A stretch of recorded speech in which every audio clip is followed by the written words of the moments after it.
Alright, so one of the things you might want to do when you're actually working with spreadsheets is link your actual spreadsheet to maybe a web address. You might want to link it to other documents within your organization because they're relevant. So one of the things you can do is you can hyperlink to wherever you want. So in this case here, what we're going to do is hyperlink to our web address. So first of all, we type in what we want to be the text. So I'm just going to say learn with cj.club.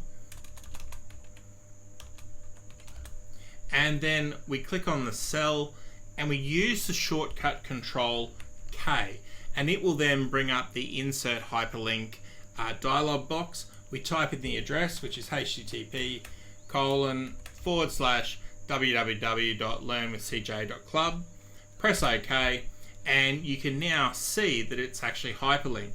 So when I move my little arrow over the actual link, it is hyperlinked. So if I click on it, it will then take me to the actual web address. So the way this will work, because it's actually going to web address, is it will open up Microsoft Edge, because I'm working on Windows at the moment, and then take me to the actual website.